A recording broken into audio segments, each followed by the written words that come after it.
Chandur railway तालुक्यात संजय गांधी निराधार योजना, श्रावणबाळ योजना आणि अपंग मासिक मानधन लाभार्थ्यांच्या थकीत रकमेच्या मागणीकरिता मोठं आंदोलन रंगलं आहे।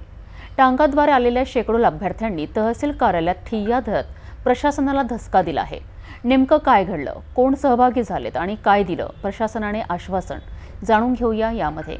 चांदूर रेल्वे शहर आणि तालुक्यातील अनेक गोरगरीब लाभार्थ्यांना गेल्या 7-8 महिन्यांपासून संजय गांधी निराधार योजना, श्रावणबाळ योजना आणि अपंग मासिक मानधनाची रक्कम मिळालेली नाही। यामुळे या कुटुंबांची आर्थिक चूल विझण्याची वेळ आली आहे। याच मागणीसाठी आम आदमी पार्टी, शिवसेना ठाकरे गट, भारतीय कम्युनिस्ट पक्ष, जनता दल आणि मार्क्सवादी कम्युनिस्ट पक्षांनी एकत्र येऊन आंदोलन छेडलं।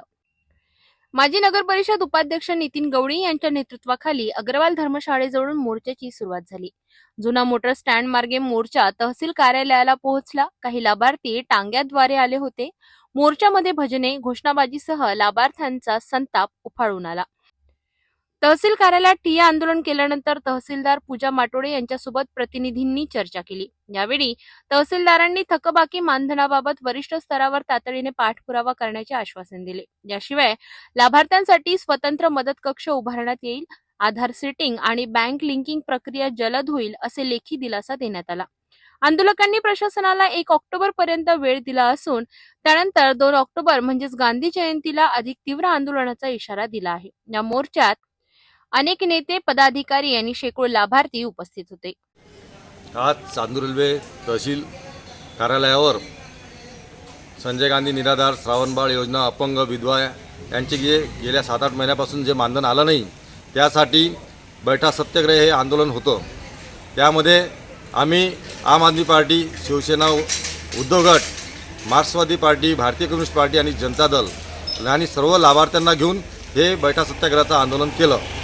यामध्ये जी मागणी होती की या लाभार्थ्यांना 7-8 महिन्यापासून त्यांचं मानधन आलं नाही, त्यांना पेन्शन मिळाली नाही, तर हे पेन्शन तातडीनं मिळालं पाहिजे।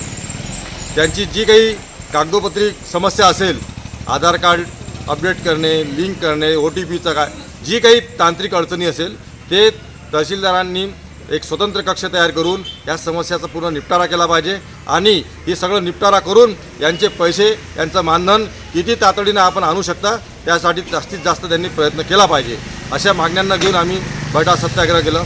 आंदोलनाची तीव्रता लक्षात घेता आपल्या येथील तहसीलदार मॅडम श्रीमती पूजाताई माटोळे यांनी सर्व समक्ष लाभार्थ्यांसमोर येऊन या आंदोलनाच्या ज्या काही मागण्या आहेत त्या पूर्णत्वास देण्याचं तिथे सांगितलं गेलं।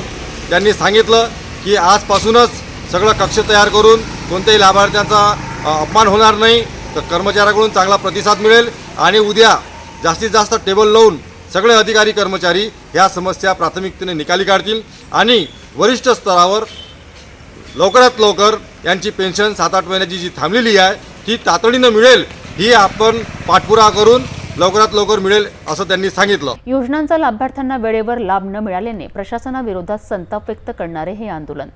तहसीलदारांनी दिलेल्या आश्वासनाने हा संघर्ष काही काळाकरिता स्थगित झाला असला तरी 1 ऑक्टोबर नंतर काय होईल याकडे सर्वांचे लक्ष लागले आहे।